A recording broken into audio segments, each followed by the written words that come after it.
How's it going, everybody? It's Warren, and welcome to this week's episode of Theory Thursdays, my segment where you all submit your theories. I choose 5 to go over each week. You all vote on which one was your favorite of the week, and then at the end of the month, you all vote on which one you think should win the overall month and prize. Right now, the monthly prize is 2 IMAX tickets, so you can go see Spider-Man Far From Home in IMAX or go see Avengers Endgame again in IMAX. Tomorrow I'll post the video on which you can vote for who you think should win last month's Theory Thursday. Sorry the video took so long to get out, but I'll post it tomorrow and you can vote on who you think should be the winner. If you would like to submit your own theory for a chance to end up in an episode, you can find that email to send it to and the instructions in the description down below. Also, if you're a fan of other movies besides Marvel, you can check out my other channel, Cosmic Culture, where I post news and theories about DC, Star Wars, Star Trek, and other sci-fi and fantasy movies and shows. I'll put the link to that channel up above and in the description down below.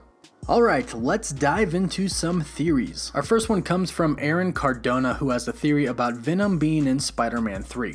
Aaron says, what if Tom Hardy's Venom is already in the MCU, and what if he wasn't from a different universe in the multiverse but from the same universe? Here's how Venom could be introduced into the MCU. In Venom 2, Eddie Brock accepts an interview sending him to New York where he runs into Spider-Man. Then he is given another interview, but this time it is on Spider-Man. Eddie grows curious about Spider-Man, leading Venom to tempt him to figure out who Spider-Man really is. Peter figures out what Venom is trying to do and stops him, but in doing so, Eddie gets fired and sent back to San Francisco. While Peter is fighting the villains of Spider-Man 3, Eddie is left without a job, but he's also embarrassed because the news and the media are spreading stories about him being fired. At the end of the movie, it shows what has happened to Eddie after being fired. Consumed by anger with the help from Venom, Eddie decides to get revenge on Spider-Man, setting him up as a villain of the MCU and Spider-Man.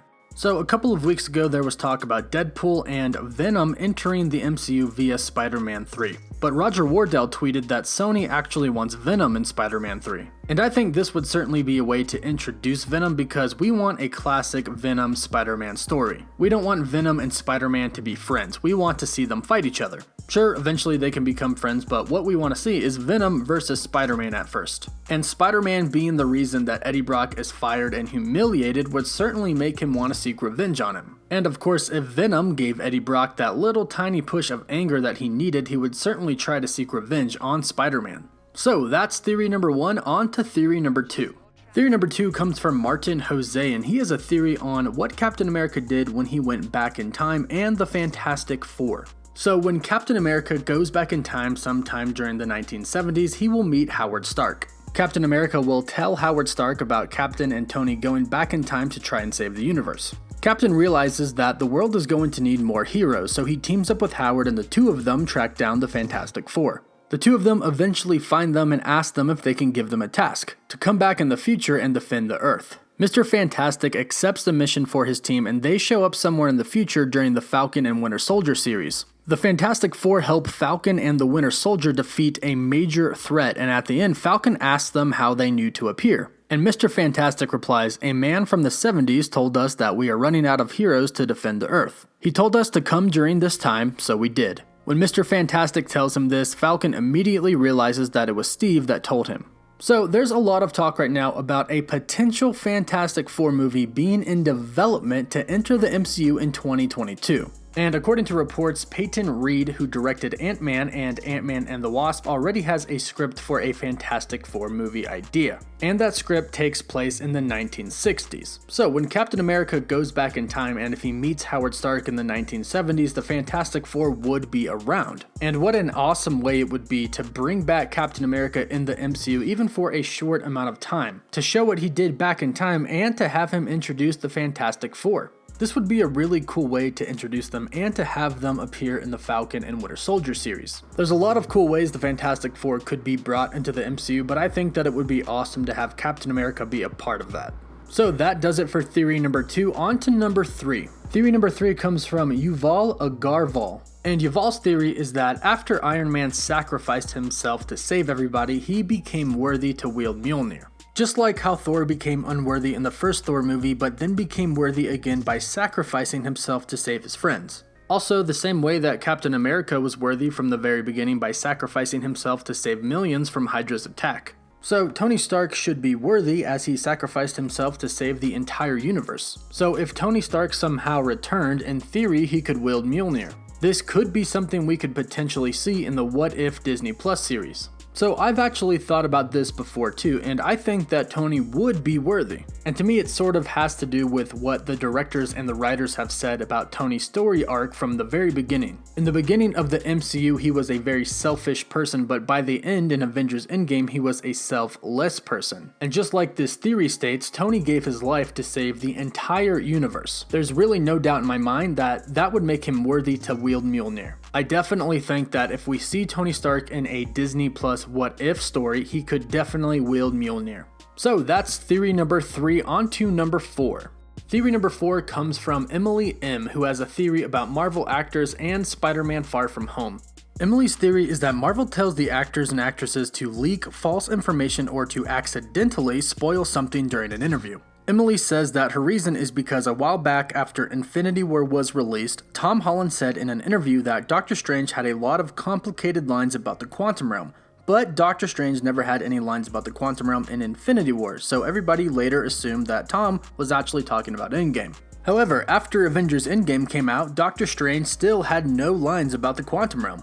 Emily says that the reason she is using this example is because recently Tom said that when Thanos snapped his fingers he created the elementals, but I don't think that's true. I still think Mysterio created them. Emily thinks that Marvel told Tom to say a lot of random stuff and to act like he leaked things to throw fans off. The same way Samuel L. Jackson once said that Captain Marvel could time travel, he later then said he made it up and was just blowing off steam after work. Also, if the actors and actresses were to truly leak something, they would get in a lot of trouble. So Emily thinks that this proves that the actors and actresses for Marvel intentionally leak things and put out fake spoilers. I would definitely have to agree with this. I definitely think that Marvel and the actors and actresses that work with Marvel have a plan to put out fake leaks and fake spoilers just to get fans excited. Because it definitely works. It gets fans talking about the movie. So really, why wouldn't they? And I have to agree with Emily. I, from the very beginning, thought that the elementals were just illusions created by Mysterio. And even though I don't think they're illusions anymore, I definitely think Mysterio did in fact create them. The suit that he wears looks like Chitauri tech, so he could have definitely made the elementals out of Chitauri tech as well. So I definitely think that in Spider-Man Far From Home, we'll find out that the elementals are a creation of Mysterio / Quentin Beck. So that's theory number 4, on to the final theory number 5. Theory number 5 comes from Andrew Molyneux. Andrew's theory is also about Mysterio and Spider-Man Far From Home and how he thinks Mysterio is going to work throughout the film. He says that throughout the trailers we keep hearing Mysterio talking about his job, and he thinks that all of his equipment is from his universe where he was the Elemental's caretaker. Then when the snap happened, the Elementals went through the dimensional rift and Mysterio felt obligated to follow them and hunt them down and protect this new Earth from them. It took 5 years to travel through the rift, then Mysterio shows up on our Earth and is legitimately trying to hunt them down. Then Nick Fury brings in Spider-Man, and Spider-Man and Mysterio become best friends. Then after Mysterio and Spider-Man fight off all of the elementals, Spider-Man gets all the credit and fame. In turn, Mysterio gets very angry, and then Spider-Man and Mysterio go to the dimensional rift, throw the elementals in, but Mysterio doesn't go back. He closes the portal and stays behind. Mysterio and Spider-Man end up getting into an argument, and then they end up fighting, which leads to Peter ending up on the ground all burned. This is the scene that we see him hugging MJ in when his suit is all burned. Mysterio doesn't kill him because they were best friends, but Mysterio flies away, and as he flies away we hear him say something like, "If I can't get fame for being the hero, maybe I'll get fame for being the villain." This would fulfill the promise that Marvel gave us that Mysterio's story would be similar to Mordo's from Doctor Strange. Then at the end of the movie, Peter feels that he needs to reveal himself to the world to fully step into Iron Man's role. Pepper sets up the press conference and the movie ends with Peter Parker saying, "I am Spider-Man." This is an interesting take on Mysterio because we know Mysterio is a villain, but maybe they put a little twist on it and start him off as a good guy and have him become the villain by the end of the movie. And this would be just like Mordo's story from Doctor Strange. Ultimately, I do think Mysterio will end up as a bad guy, and I think he will be in the Sinister Six in Spider-Man 3. And Mysterio getting hurt about the fame makes sense because in the comics, that's what Mysterio wants. He wants the fame, he wants the love of everybody. So this is a theory that I think we could see happen in Spider-Man Far From Home. So that does it for this week's theories. Let's do a quick recap. Theory number 1 is about Venom being introduced in Spider-Man 3 and into the MCU. Theory number 2 is that at one point we will see what Captain America did back in time, which was introduce the Fantastic Four into the MCU.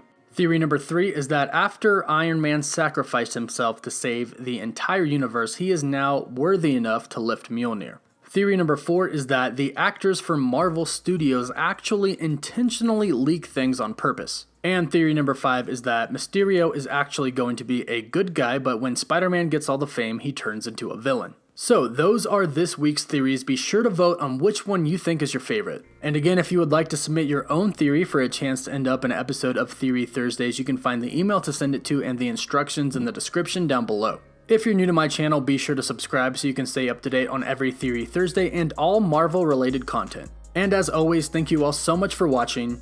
Woof woof.